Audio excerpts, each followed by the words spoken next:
Alright guys, that's Scrappy again, so I hope you're doing well and enjoying your day so far. A terrible day though it's got to be said for the Call of Duty landscape yesterday, with almost every single employee still working at Activision Blizzard on the esports products being released from their roles in a mass layoff that went down again. Terrible timing for so many people that have been the lifeblood of this scene for so many years. Does this mean the CDL is over? Well, no. It's a bigger story than that. There's more to this than initially meets the eye. Lots of reaction as well, lots to dive into today. Very much intrigued your thoughts in the comments below. Hit the like button if you enjoy. Subscribe if you're new as always. I greatly appreciate it. You can probably tell I'm kind of tired. Got a couple of hours sleep on the flight, babe. We're back in the UK now. But yeah, we have rather a lot to discuss. We're going to sleep well tonight, that is for sure. It's been a busy weekend. Couple of things to mention first of all. Apparently, roughly this morning, they're going to be resetting the custom loadouts in ranked play. So if you guys haven't, like, you know, learned what they are or taken a picture or something, then maybe do that before they fix this. Well, they fix some sort of issue that they are apparently going to be addressing. But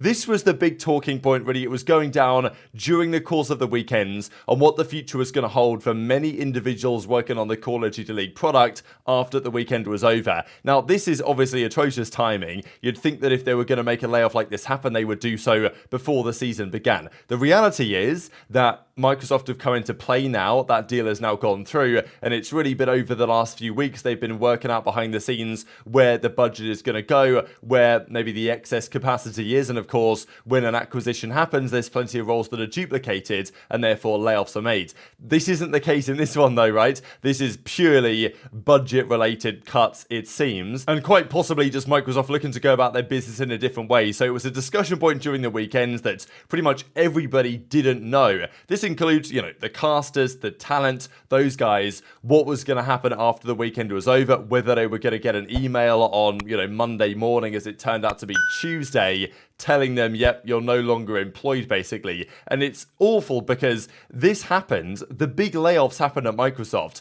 about a week and a bit ago, right? There was like 1,890 or whatever the number was of people let go. But they didn't do that from this team because they had an event the next weekend. So they let them run it, and then, you know, they could have potentially said, all right, guys, yeah, you know, this is going to be it. It's your final event. Here you go. But then I guess from the corporation's point of view, that runs the risk of those guys, you know, not doing a good enough job or whatever. So instead of doing that, they decided to wait until after the major to then make the announcement. And just the way in which it was done, it just feels so bad for everybody involved. So Paradox, of course, who was a great commentator for the league when he used to do that, but over the last couple of years, he's transitioned into being the lead observer and has done an absolutely killer job with it. His entire team was let go. So every single full-time observer on the league were let go after Major 1. Like the entire team. All the guys that, you know, make the game that we love to watch when it's actually any good, seem fantastic on the big screen. This is what these guys do. You guys probably, if you haven't been around too long,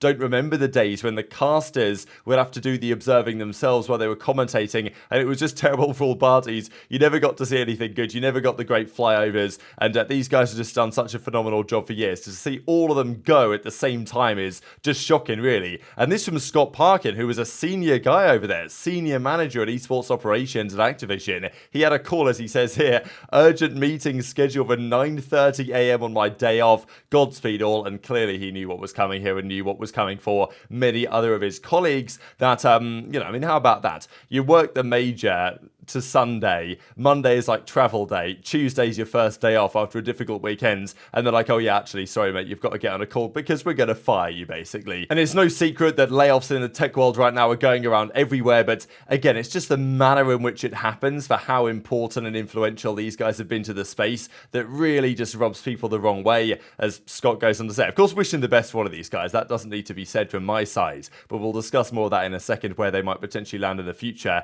The lack of common decency is a joke. So, yeah, I know there was more to this as well behind the scenes at the major, like, you know, things were being talked about and things were being planned, but, you know, we're seeing things come out now, and as JKL says, the entire CDL staff worked this weekend without knowing if they still had a job.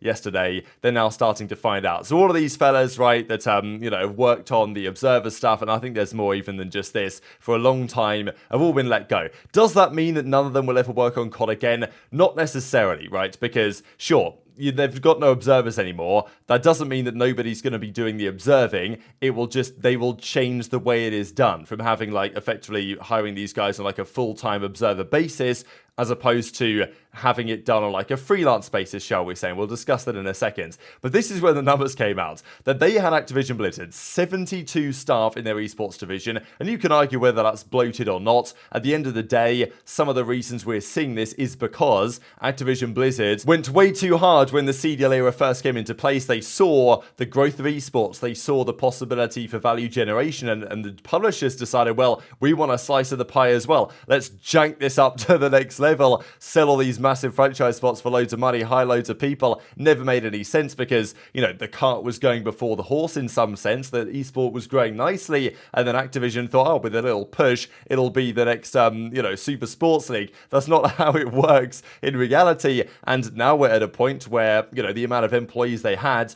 doesn't make sense from, you know, Microsoft to coming in, they're looking at the numbers and saying, okay, this doesn't make sense, and, you know, it's nobody's fault that the guys that put this whole thing together in the first place, but from 72 down to 12. So I'm guessing the 12 is like, you know, Daniel Say still there. We'll discuss him in a second. Spinner Spencer's still there, one of the other league guys. And I'm guessing the casters as well, right? Because the casters must be like full-time talent, I guess, rather than on the freelance stuff. At least most of them are. So that's what I'm guessing this is. And we haven't seen any of the casters say that they, you know, no longer working with the league or anything. So I imagine that's what's going on there. But to see in one day, basically every single staff member working at Blizzard's esports division is gone. It's like, well, what is actually happening here, right? Because I thought we were meant to have an Overwatch League that's kind of back again now. It's not the Overwatch League against the Overwatch, I don't know, Championship Series or something. It's an open circuit stuff, and it's quite probable that Call of Duty will move there at some point in the near future because, let's be honest, this just seems like an inevitability of a step towards the inevitable downfall of the Call of Duty League. I mean, there's really no other way to read it unless things are different behind the scenes between Overwatch and the CDL. We know that in Overwatch, they shut that down. That's done and dusted. The team owners wanted out. They got their 6 million payout or whatever it was, and that was the way that it went. In Call of Duty, we don't know what the future of that could be. If Activision said, all right, we're going to shut it down, we're going to do what the Overwatch League has done, call it a day, go back to an open circuit stuff, run on a more freelance, you know, by ESL third-party basis, you know, are the team owners going to say sure, or are the team owners actually kind of happy with how it is in the CDL right now? They do even make some money, I believe, from the YouTube deal, as long as they don't pay too many crazy salaries. So it is a bit of an interesting one, but I think it's frustrating, not just for those who are let go, of course, but also for those that are still around. I mean, as Spinner Spence says, because these guys don't make the decisions, right? And this is the frustrating part, from, at least from my side, and I'm sure from their side as well. So, you know, Spinner Spence says the following: is still working on the league, but it's the same story for Daniel Say, and we'll discuss him right about now. And obviously he's getting a lot of stick over this, and you could argue for good reason, right? Because he's still employed, he's still at the league, all of those that have kind of been underneath him are gone, but I don't think it's his decision. Like, my understanding is that the way the budgets work, like, Daniel is there at times as a bit of a mouthpiece,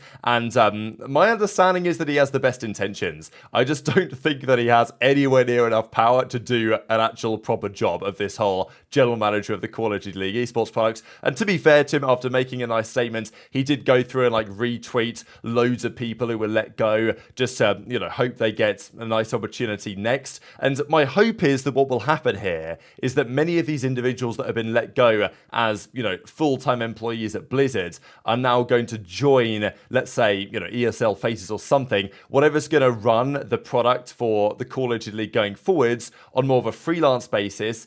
You know, hopefully a lot of these guys are on their feet. Unfortunately, not all of them will. That's just the reality of it. And the other piece of this as well, actually, is on the Overwatch League side. So Mr. X, who pretty famously was the coach of Complexity back in the day of the Call of Duty League side. Then he did work at the Call of Duty World League, as it was back then, or even pre-Call of Duty World League, actually. But then in the Call of Duty World League, he was a caster, right, for the CWL. Then he went to the OWL for some time, and yesterday was let go from the company. And so people are saying, oh, come back to COD or something, but I just don't see them finding the budget. That seems to be the issue for me, that yeah, someone over there is pretty tight-pocketed, shall we say. And everything is going backwards, the prize pools are going backwards, like it's all regressing, and well, maybe the regression is inbound for a rebound in the next couple of years, but someone has got to make that happen. I also thought this was pretty bad, like Zoe as well, who has been working, you know, long time Blizzard employee, been working with this team for ages. I thought it was frustrating that they used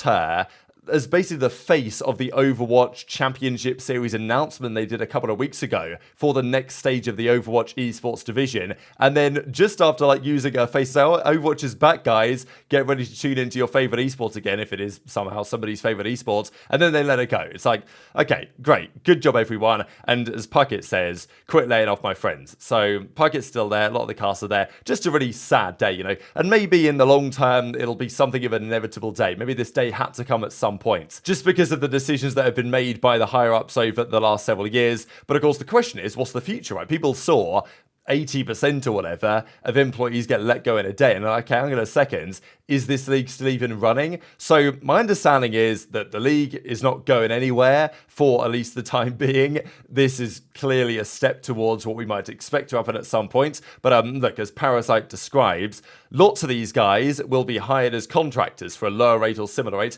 And apparently this is a pretty standard Microsoft practice anyway. Like, Microsoft don't really like to have full-time employees if they don't believe that they're working all the time. If somebody isn't working literally every single day, or 5 days a week, whatever, then they would prefer just to fire those people and then rehire them as contractors, which is probably what they're going to do, and only have them work on the weekends when they need them. You know, as Parasite says, it's a bad way to go about it, but that's probably what they're going to do. So whether these people are going to work like freelance, or whether they're going to join ESL FaZe or something and then work on that basis, I guess we'll see. But that's just one way to look at it. But just definitely a sad day, right? As Method says, what a sad day for competitive CoD, because lots of these guys let go have been around the product much longer than the Call of Duty League. They've been around years even before that, many of them, and have really been the lifeblood of making these, making the scene work, making the players actually make a living for themselves, and trying to grow this esport into what I'm pretty sure we all believe it can be. That's not been the case over the last several years for unfortunate reasons,